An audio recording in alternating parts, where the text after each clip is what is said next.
अगर गलती से मैं प्राइम मिनिस्टर बन गया और मेरे पास भी 300 MP आ गए गलती से, मैं कहूंगा मेरी आस्था, क्या करेंगे आप? अरे बोलने, मोदी का नाम तो लेने दीजिए, आप क्यों डर रहे हैं? मैं बोल रहा हूँ ना, मुझे होगा, आपको क्या होगा? हेलो एवरीवन, मैं सत श्री अकाल, अस्सलाम वालेकुम जनाब, कैसे हो आप सब? आई होप सो गाइस आप सभी के सभी बहुत बहुत बहुत अच्छे होंगे। एंड आज की वीडियो होने वाली है असादुद्दीन ओवैसी जी का इंटरव्यू। आए दिन आपको सभी को पता ही है कि मीडिया के साथ चलता रहता है, और स्पेशली गोदी मीडिया के साथ। एंड आप सभी को पता ही है गाइस कि गोदी मीडिया किसी के आगे चुप नहीं होता है, कोई उनको चुप नहीं करा सकता। लेकिन एक सिर्फ असादुद्दीन ओवैसी जी हैं जो उनका मुंह बंद करवा देते हैं भाई, किसी भी तरह से मुकाबला कर सकते हैं। पूरा मुकाबला कर सकते हैं। सो फिलहाल आज की वीडियो भी यही होने वाली है असादुद्दीन ओवैसी जी की। और इस वीडियो में हुआ ये है कि जो एंकर थे गोदी मीडिया के, तो वो बीच में ही माफी मांगने लग पड़े, इंटरव्यू में ही वो चुप हो गया असादुद्दीन ओवैसी जी के आगे। सो फिलहाल इस वीडियो को प्ले करते हैं और देखते हैं भाई किस टॉपिक पे विवाद हुआ, क्या हुआ। वीडियो को पूरा देखते हैं, फिर करते हैं बाकी बातें डिस्कस। तब तक चैनल को सब्सक्राइब कर दो गाइस, फटाफट से हमें 100 के सब्सक्राइबर करने जल्दी से। और हम प्लान कर रहे हैं बस 1-2 दिन में ही लाइव आते हैं। एक्चुअली हमने एक स्टैंड मंगवाया हुआ है, तो कैमरा के साथ हम लाइव आ नहीं सकते, आएंगे फिर बड़ा झंझट रहेगा ना, रिकॉर्डिंग ये वो सब। तो एक स्टैंड मंगवाया जिसपे हम स्टैंड पे मोबाइल रख के अपना फिर आपसे लाइव भी आते रहें और कुछ ऐसी शॉर्ट्स वीडियो भी बनाते रहें, कुछ अमेजिंग है ना। सो फिलहाल उसके बाद हम लाइव आते हैं जल्दी, ठीक है। सो फिलहाल इसको प्ले करते हैं, फिर करते हैं बाकी बातें। आपने 2008 से अब तक 11 राज्यों में अपनी पार्टी पहुंचा दी, दिल्ली पर नजर है? नहीं, ऐसा कुछ नहीं है, दिल्ली पे नज़र नहीं है मेरा। देखिए, कोई पॉलिटिकल पार्टी का एक नेचुरल एक्सपेंशन का प्लान होता है, तो हमारी पार्टी की भी हम कोशिश कर रहे हैं कि, और इससे भारत की लोकतंत्र मजबूत होगा, डेमोक्रेसी मजबूत होगी, तो वही उसमें काम कर रहे हैं। और ईमानदारी की बात तो यह है कि हमारे बुजुर्गों की मेहनत का फ़ायदा मैं उठा रहा हूँ। उन्होंने इतनी पार्टी को मजबूत किया उस वक्त आंध्र प्रदेश में कि मैं अब उसको आगे लेके जा सकता हूँ, तो क्रेडिट उनको जाता है। पर कुछ लोगों को दर्द भी है इस बात का कि आप मजबूत हो रहे हैं, वो कमज़ोर हो रहे हैं, जहाँ पहुँचते हैं वो सत्ता से दूर हो जाते हैं। तो कंपटीशन है, तो कंपटीशन में सबको मेहनत करना पड़ेगा। तो कभी मैं नहीं जीतता हूँ, कोई दूसरा जीतता है। तो इसमें तो कोई ताजुब की बात नहीं होनी चाहिए। उसमें तो सबको मेहनत करना है, काम करना है, आवाम का दिल जीतना है। आपकी फ़ैन फॉलोइंग तो बहुत है, चाहे यहाँ हो, हैदराबाद में हो, कश्मीर में हो, दिल्ली में हो। इसका सीक्रेट क्या है? सब इसमें देखिए, ये बात सच नहीं है, क्योंकि अगर इतना फॉलोइंग होती तो मैं कई चुनाव जीत जाता। तो लोग सुनते हैं, मगर अभी बहुत मेहनत करना है, बहुत कामयाबियाँ हासिल करना है, बहुत से मंजिलों को पाना है। तो अभी लड़ाई जारी रहेगी, जद्दोजहद चलती रहेगी। तो इस पे मैं खुश नहीं हो सकता हूँ, मगर बहुत आगे जाना है, कोशिश करते रहेंगे। नहीं, कुछ लोग कहते हैं कि ओवैसी साहब की डबल पावर है, अगर जितवा ना सकें तो हरवा ज़रूर देंगे। नहीं, ऐसा नहीं है। देखिए, काशीराम साहब ने अच्छा कहा था कि इलेक्शन आप लड़िए, पहले हारिए, हरवाइए, फिर जीतिए। तो इलेक्शन लड़ना है तो आप जब तक आप इलेक्शन नहीं लड़ेंगे तो आप अपनी ताकत कैसे दिखाएंगे, आप अपनी पार्टी की स्ट्रेंथ कैसे दिखाएंगे। तो इसीलिए हम इलेक्शन लड़ते हैं, और बहुत सी बार कामयाबी नहीं मिलती, मगर हम लड़ते हैं इलेक्शन ताकि हमारी सफ़र को हम जारी रख सकें, और आज नहीं तो कल मिलेगी कामयाबी। एक चीज़ बताइए कि अखिलेश, ममता और कांग्रेस के कई नेता आपको सोशल मीडिया स्टार बोलते हैं, हैदराबाद में रॉक स्टार, ये लोग कहते हैं आप सोशल मीडिया स्टार। सही बात है? नहीं, चलिए, कुछ तो मान तो लिए हैं। इनका बड़ापन है कि मुझे कुछ मान लिए लोग कि मैं कुछ हूँ। अच्छा, ये पूरा किसान आंदोलन चला, ओवैसी साहब आप नज़र नहीं आए। नहीं, किसान आंदोलन में तो ये तो पॉलिटिकल आंदोलन है, और हम सब लोग उसकी तायीद कर रहे हैं, सपोर्ट कर रहे हैं उनको। तो उसमें जाकर खामखा हम लोग माहौल को क्यों ख़राब करें? वो लोग कर रहे हैं, हाँ, उनकी डिमांड जो है वो जस्टिफाइबल डिमांड्स हैं, और सरकार को उसको मानना चाहिए, कबूल करना चाहिए। और ये हम बोले हैं और फिर से बोल रहे हैं। ओवैसी साहब, आपको एक मैं मसले पे लाता हूँ। मैंने आपकी पूरी स्पीच सुनी संसद में, आपने लंबा भाषण दिया था। आप काफ़ी नाराज़ थे, गुस्से में भी थे जब आपने भाषण दिया। आपको इतना गुस्सा क्यों आ रहा था सदन में? नहीं, कहाँ गुस्सा था, वो गुस्सा तो नहीं था। नाराज़ थे आप? नहीं, अब यही बात नरेंद्र मोदी के बारे में क्यों नहीं बोलते? 1.5 घंटे का भाषण दिए।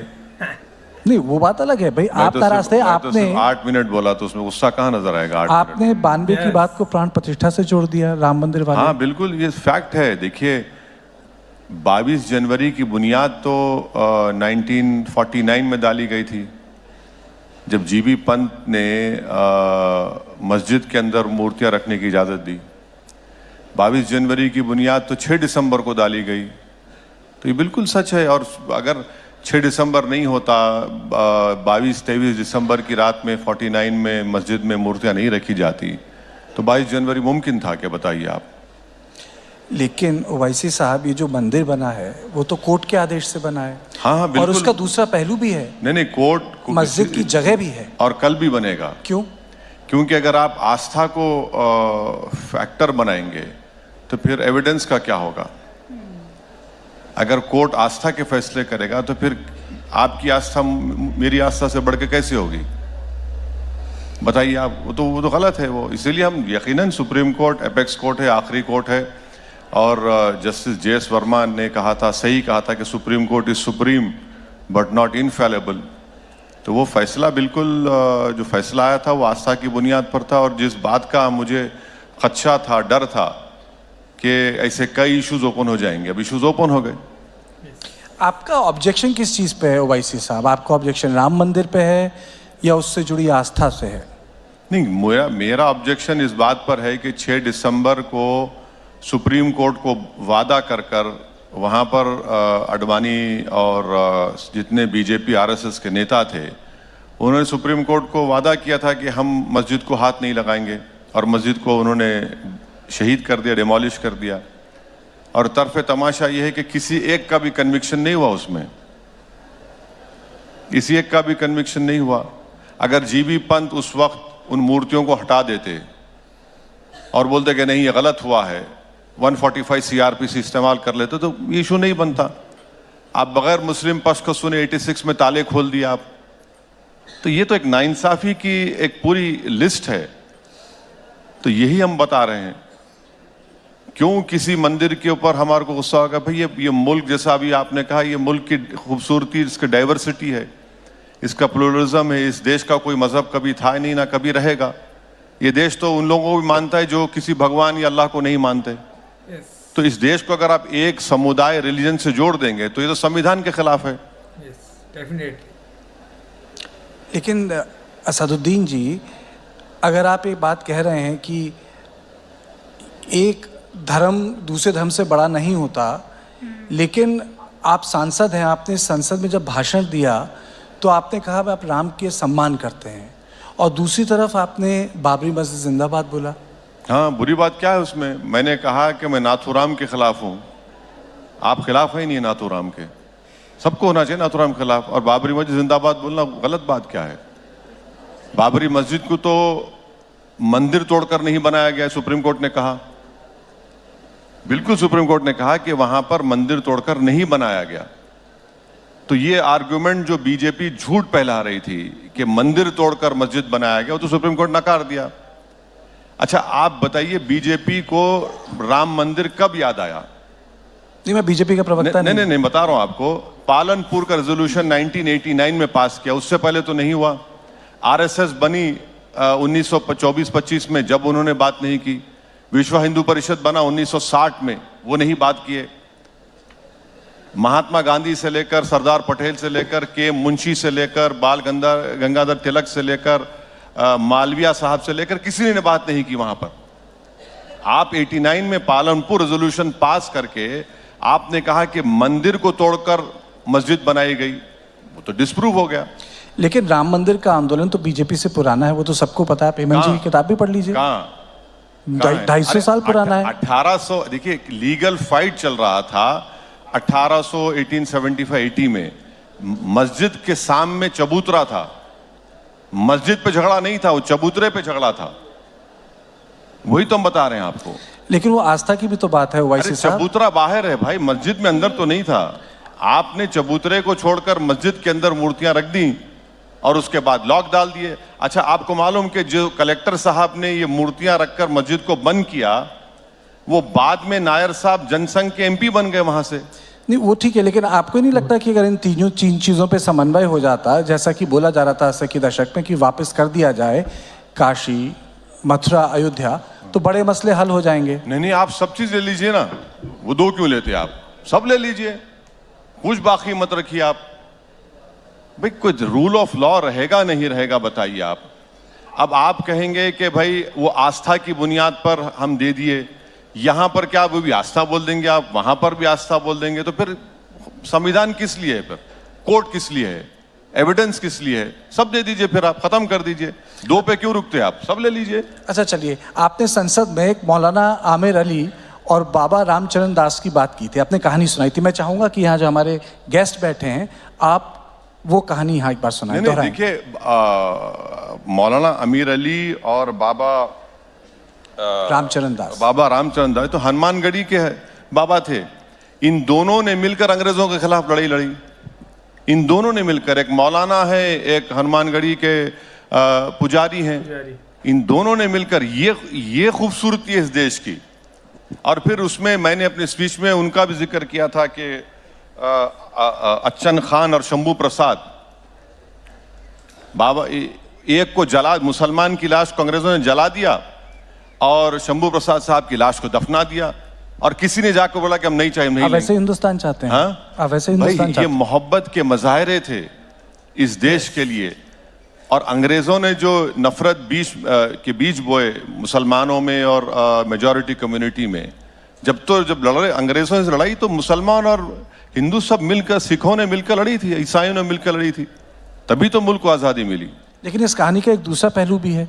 अमृतलाल नागर की जो किताब है उसमें उसका जिक्र है, और उस किताब यानी गदर के फूल में लिखा है कि ये दोनों चाहते थे, और उन्होंने मौलाना साहब ने कोशिश भी की थी कि ये जो विवादित ढांचा है ये हिंदुओं को दे दिया जाए। अब ये देखिए, व्हाट्सएप यूनिवर्सिटी में बहुत से कहानियां लिखी जाती हैं। हिस्टोरियन जो होते हैं ना, अमृतलाल नागर की किताब, नहीं ठीक व्हाट्सएप यूनिवर्सिटी से कहा है, ठीक है, वो जो हिस्ट्री की किताबें हैं, मैं डिसएग्री करता हूं, मगर ठीक है, उनका ओपिनियन होगा, चलिए मान लिया आपकी बात सच है, मगर वो मोहब्बत के मजाहरे तो कर दीजिए कि एक ही पेड़ के ऊपर दोनों की लाशों को लटका दिया गया था। वो मोहब्बत के मुजाहरे तो करिए ना, वो मौका तो दीजिए।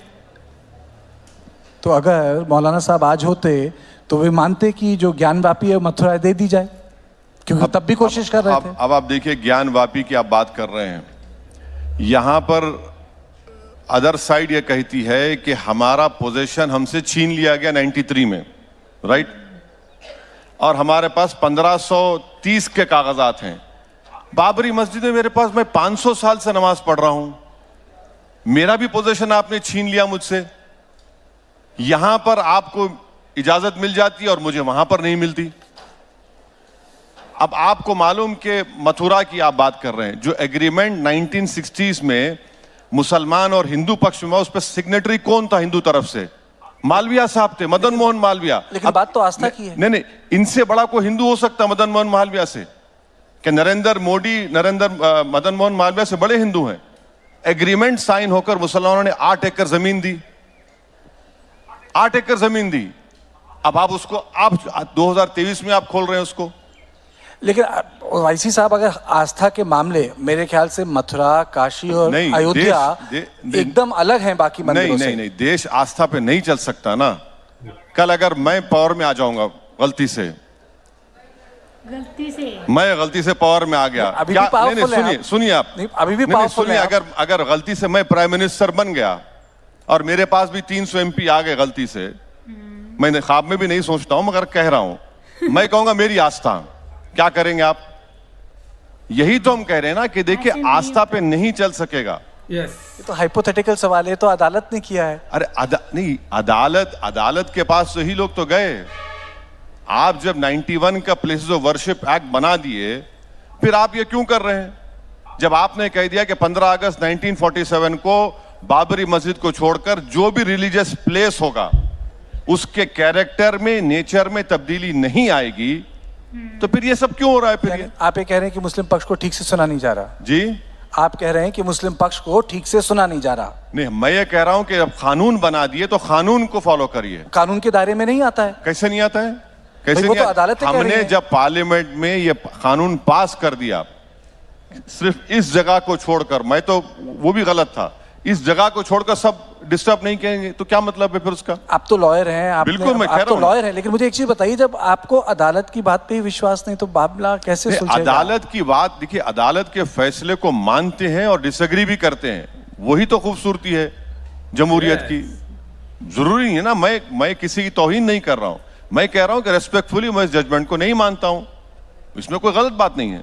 एक चीज बताइए, ये आपको लग रहा है कि मुस्लिम पक्ष को या तो सलाह ठीक से नहीं मिल रही या अदालतें उनकी बात नहीं सुन रही, आप इतने बड़े बैरिस्टर लॉयर हैं, आप उनको क्यों नहीं सलाह अरे देते? भाई, मुझसे बेहतरीन वकील वहां पर आर्ग्यू कर रहे हैं। पर संभाल रहे हैं, आपकी बात अगर माने तो। प्लेसेस ऑफ वर्शिप एक्ट 91 को सुप्रीम कोर्ट्स नहीं मानेंगे तो फिर कानून का फायदा क्या है? फिर पार्लियामेंट तो कानून बनाएगा ना, कोर्ट तो नहीं बनाएगा। जब पार्लियामेंट ने कानून बना दिया और सुप्रीम कोर्ट ने राम मंदिर बाबरी मस्जिद केस में कह दिया कि प्लेसेस ऑफ वर्शिप एक्ट का ताल्लुक भारत के बेसिक स्ट्रक्चर से है, लफ्ज नॉन रिट्रोग्रेशन उन्होंने इस्तेमाल किया, तो फिर कोर्ट्स को तो लोअर कोर्ट्स को फॉलो करनी चाहिए। ओवैसी जी, लोग ये भी कहते हैं कि आप मामले को सुलझाते नहीं, कई बार भड़का देते हैं। जब ज्ञानवापी का मामला चल रहा था तो आपने वो 6 दिसंबर टाइप बात कह दी। हाँ बिल्कुल बिल्कुल सही है वो। क्यों, क्या 6 भड़काने नहीं दिसंबर हुआ वैसी जी। क्या आपकी नजर में 6 दिसंबर अच्छा दिन था? नहीं, नहीं, आपने बोला 6 दिसंबर। नहीं, आपकी नजर में या देश की नजर में 6 दिसंबर अच्छा दिन था क्या? पुराने घाव को भाई, करना अच्छी बात है। सुप्रीम कोर्ट को पुराने वादा, घाव को- सुप्रीम कोर्ट को वादा करके आपने तोड़ दिया, नहीं हाथ लगाएंगे। अच्छा, हैरत की बात तो तो ये घावों को हरा करना अच्छी बात है। देखिए, जख्म जो दिया गया था उस जख्म को याद रखिए, दोबारा जख्म नहीं लगना चाहिए। आप हिस्ट्री से सीखते हैं, ये भी हिस्ट्री सही को रिपीट नहीं होने देते आप। पर ऐसा तो कुछ हुआ ही नहीं उसके बाद। आप बताइए, कोई एक ऐसी मस्जिद है जहां मॉब घुस के जिसने तोड़ दिया? मॉब ने तोड़ तो दिया। आप इंतजार करेंगे तोड़ने के मैं लिए? इंतजार नहीं कर रहा, आपने बोला और हो रहा है। मुझे तो विश्वास है यहाँ के लोगों में। देखिए, मस्जिद को कैसे तोड़ा गया? सुप्रीम कोर्ट को बोलकर नहीं तोड़ेंगे, तोड़ दिए। आपको मालूम है, दिल्ली में 600 साल पुरानी मस्जिद को बगैर लीगल प्रोसीडिंग्स फॉलो करे आपने तोड़ दिया दिल्ली में। और वो सरकारी था। नहीं, आप बात कर रहे हैं नहीं, नहीं। अनकंट्रोल क्राउड और लोगों की दोनों अलग सुनिए, चीजें हैं। देखिए, वो एक अब सरकारी था। नहीं, वो एक सरकारी था। अब तो आपको मॉब की जरूरत भी नहीं है, गवर्नमेंट खुद तोड़ रही ये है। आरोप है। नहीं, अरे भाई, एक आरोप है, सुनिए, एक एनडीएमसी का एक्ट है। कोई एक्ट नहीं है, कोई एक्ट नहीं है। और एक अनकंट्रोल मॉब था। अनकंट्रोल मॉब वहां पर आप कौन लेकर गए? मैं टीवी 9 के दफ्तर पर एक मॉब को ला लूं और अदालत फैसला नहीं, करेगी। सुनिए, हेमंत साहब के ऑफिस को तोड़ दूं नहीं, और बोलूं अनकंट्रोल मॉब था? अरे ये क्या बात है? अरे दो अलग चीजें हैं वो। कानून, अरे कानून तो रहेगा ना मेरे भाई। इसका मतलब देश मॉब से चलेगा? तो फिर आप एल कपूर को मना दीजिए प्राइम ज्ञानवापी मिनिस्टर। में अदालत, अयोध्या में अदालत, बाकी जो मसले हैं मथुरा के वो अदालत। मेरा एक ही बेसिक सवाल है, हल्द्वानी में अदालत। सुनिए, आप ही की जबान में, अगर ये मॉब 6 दिसंबर को मस्जिद को नहीं तोड़ता तो कोर्ट का फैसला क्या आता? यस, बताइए मेरे को। ये तो हाइपोथेटिकल बात है। अरे हाइपोथेटिकल बात नहीं है, बिल्कुल जो हुआ ना, आपने फेट अकम्पली कर दिया मेरे लिए। आपको नहीं लगता लोगों की आस्था महत्वपूर्ण है देश में? अरे भाई, आस्था से देश नहीं चलता मेरे दोस्त, संविधान से चलता है। Yes. अगर आप आस्था पे चलाएंगे तो फिर आपकी आस्था मेरी आस्था बड़ी कैसी जरूरी होगी? है कानून, संविधान जरूरी है कानून के लिए, पर देश तो नहीं, हमारी देश में आस्था नहीं, तो महत्वपूर्ण है। नहीं, आस्था सब है, मगर संविधान पर भरोसा होना चाहिए। अच्छा बताए, प्राण प्रतिष्ठान क्या था? संविधान था या इस देश की आस्था थी, जहां इस देश के सारे बड़े लोग मौजूद थे? कौन? प्राण प्रतिष्ठान अयोध्या में। अरे भाई, मैं कह रहा हूं कि अगर 49 में जीबी पंत मूर्तियों को रखने की इजाजत नहीं देते और नायर साहब अपना ईमानदारी से काम करते तो 22 जनवरी होता। उससे पहले भी कई बार कोशिश हुई क्या? है। निहंग भी थे वहां। कहाँ पे? अयोध्या में। कौन ऐसा थे? नहीं है कि जो अयोध्या का इतिहास है कि कौन थे? अयोध्या का इतिहास 25, नहीं, 30, कौन थे? 40 फिर से बोलिए। साल। निहंग। निहंग लोग मूर्ति पूजा करते। अरे अरे, आप कैसी क्या बात कर रहे हैं आप कैसी बात कर रहे हैं? किताब निहंग लोग पढ़ी है? मूर्ति पूजा करते ही नहीं है। निहंगों का एक बहुत अरे महत्वपूर्ण निहंग लोग योगदान है मूर्ति अयोध्या पूजा में। नहीं करते मेरे भाई। अरे देखिए, निहंगों का बहुत महत्वपूर्ण योगदान है। ऐसा है ना कि हर मजहब में गद्दार लोग होते हैं, तो क्या करेंगे उनको? आप निहंग बोल देंगे उनको? आप किसको गद्दार बोल रहे हैं? बहुत से लोग हैं। नहीं, कौन गद्दार है? अरे बहुत मैंने हैं गद्दार भाई। शब्द का इस्तेमाल नहीं देखिए, किया। टीपू सुल्तान को शहीद करने मरवाने वाले मुसलमान दारी थे उसमें, सिराजुद्दौला को नुकसान पहुंचाने वाले एग्जाम्पल दे रहे हैं वो खुद। मीर सादिक, बहुत है, बहुत से आस्तीन के सांप हैं। चलिए अब आस्तीन के साथ अलग से बात की जाएगी। एक चीज बताइए, आपको ये यूनिफॉर्म सिविल कोड से क्या आपत्ति है? नहीं भाई, यूनिफॉर्म सिविल कोड में कार्तिकेय को हिंदू अनडिवाइडेड फैमिली में टैक्स रिबेट मिलेगा, मुझे नहीं मिलेगा, ये क्या बात है? मुझे मिलना चाहिए। अगर महिलाओं सुन लीजिए। अगर महिलाओं के अधिकार हो जाएं, बराबर हो जाएं, तो अच्छा, उसमें क्या आपत्ति कैसे होंगे बताइए, कैसे होंगे? आप विल का पावर निकाल रहे हैं, आप विल का पावर तो नहीं निकालेंगे आप। और विल का पावर बोलते रहे आपको भाई मुसलमानों में मैं विल के पावर में I can not even exceed 1/3। आप नहीं चाहते कि रिफॉर्म्स हो? रिफॉर्म आप क्यों रिफॉर्म करेंगे मेरा? क्यों? यानी सुनिए आप क्या कर रहे हैं बताता हूं। माने आपसे मुराद जो बीजेपी कर रही है, आप Hindu marriage act, Hindu succession act मुझ पर थोप रहे हैं। भाई आपकी मोरालिटी मुझ पर क्यों थोपेंगे आप? मिसाल के तौर पर उत्तराखंड की मिसाल ले लीजिए आप। आपको मालूम उत्तराखंड में आप बोल रहे हैं कि प्रोहिबिशन लिस्ट बना दिए शादी की आप, कि पिता के तरफ मां के तरफ। आपकी मोरालिटी मुझ पर क्यों थोपेंगे आप? भाई मैं right to choice supreme court ने कह दिया फंडामेंटल राइट है। Yes. उत्तराखंड में आपने कह दिया कि प्रोहिबिटेड लिस्ट बना दी आपने, वो कैसे होगा बताइए? अच्छा, आप उसमें प्रॉपर्टी का डिवीजन डिस्ट्रीब्यूशन पे एक इल्जाम लगाते, नहीं मुसलमान की बेटी को भाई के बराबर हिस्सा नहीं मिलता।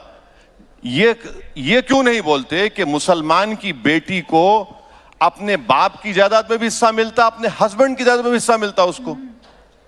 आप ये नहीं बताएंगे, ये नहीं बोलेंगे कि ऐसे 20 इंस्टेंसेस हैं जहां पर मुसलमान बेटी को भाई से बढ़ के मिलता है, ये भी नहीं बोलते। अच्छा, यूनिफॉर्म सिविल कोड की आप बात कर रहे हैं, अरे भाई आप उसमें उत्तराखंड के लेटेस्ट है, खत्म कर लीजिए। मैं एक सवाल और है। उत्तराखंड में आप ट्राइबल को क्यों निकालते आप हैं? चुप हो गए, पता है कि तो यूनिफॉर्म कहाँ हुआ? जी बैठे हैं। आर्टिकल 20 सुनिए, आर्टिकल 25 के तहत एक तो आप निकाल दिए ट्राइबल को, राइट टू इक्वालिटी का वायलेशन है, और फिर आप उसमें कह रहे हैं कि नहीं एक्सेप्शन, कहे का एक्सेप्शन दे रहे हैं आप?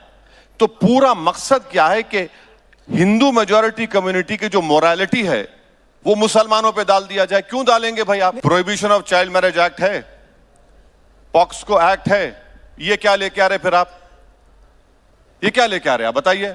सेंट्रल एक्ट है ना, prohibition of child marriage. Government का डेटा है 12 लाख चाइल्ड मैरिजेस हुई लास्ट डेटा, जिसमें से 84% तो हिंदू भाई बहनों की हुई। कानून से चाइल्ड मैरिज खत्म होने वाला नहीं है, ये एक सोशल ईवल है, मगर आप तो कानून बना दिए। अच्छा, और एक बात में इसका मतलब है नहीं सुनिए आपको रियलिटी बता, बात पूरी खत्म करिए। मैं खत्म करता हूं। इसका ये मतलब है कि हम कानून ना बनाएं। अरे कानून, यूसीसी मैं आपको नहीं रोक रहा हूं, ठंडे बस्ते में डाल दिया जाए। मैं आपको बोल रहा हूं कानून बनाए भी तो आपने कौन सा पहाड़ खोद कर क्या निकाला? चूहा भी नहीं निकाला आपने। ओहो भाई। अच्छा, और एक बात, चाइल्ड मैरिज एक्ट जब होती है वो वॉइडेबल होता है, वॉइड नहीं होती। आपको यूसीसी से आपत्ति है, आपको सीए से भी आपत्ति बिल्कुल है। क्यों? अरे भाई जमहूरियत है क्या? डिक्टेटर की हुकूमत है यहाँ पर? ये तो डेमोक्रेसी, लोकतंत्र है। हाँ, डिफरेंस ऑफ ओपिनियन होना चाहिए। अब आप कल नरेंद्र मोदी बोलेंगे कि कल से अच्छा, इसमें आपत्ति क्या? अरे बोलने, मोदी का नाम तो लेने दीजिए। आप क्यों डर रहे हैं? मैं बोल रहा हूँ ना, नाम लीजिए। मुझे आपको क्या होगा? रुकिए, पूरा नाम लीजिए। अच्छा, आप नरेंद्र मोदी बोलिए, उसमें कोई दिक्कत नहीं। मैं आपसे ये कह रहा हूँ कि दिक्कत क्या है सीएए से? सीए से दिक्कत यह है कि यह मजहब की बुनियाद पर बनाया गया। देश के संविधान में आप मजहब की बुनियाद पर कैसे बनाते हैं आप?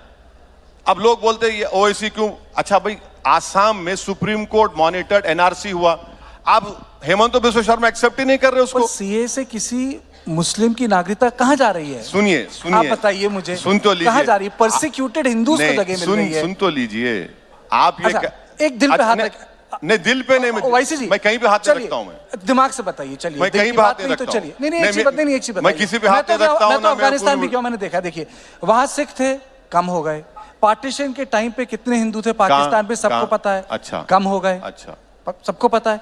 तो अगर परसिक्यूटेड आप ये बोलना, अच्छा अब आप पूछ लिए ना, अगर परसिक्यूटेड हिंदूज को अगर देश में जगह मिल जाए तो उसमें दिक्कत क्या है? बस देखिए, मैं इस बात का मुखालिफ नहीं हूं कि पाकिस्तान से, अफगानिस्तान से, बांग्लादेश से, श्रीलंका से, बर्मा से हिंदू भाई बहन सो गाइस ये थी वीडियो असादुद्दीन ओवैसी जी की। Yes guys. एंड भाई इन्होंने तो चुप करवा दिया, मतलब चला हुआ है कि कंपटीशन। हाँ, एंकर ना भाई खुद ही हार माना से पता लग रहा है, जैसे ही अब मतलब ना वो धीरे धीरे वो मतलब थोड़ा उसकी बैटरी डाउन होती है, ढलता जा रहा है वो। जैसे मतलब वो कोई क्वेश्चन पूछ रहा है ना, पूरा बढ़ चढ़ के एंकर है ना असादुद्दीन ओवैसी जी, वो उसका रिप्लाई करने लग रहे हैं। अब उसको लग रहा है पता कि नहीं यार इन्होंने पूरी डेप्थ पकड़ ली है उस क्वेश्चन की, और अब ये और आगे बढ़ रहे हैं। वो चेंज करा, अच्छा रुकिए अब मैं आपसे, आप ये बताओ उस टॉपिक से हट के कोई और क्वेश्चन पूछ रहा है।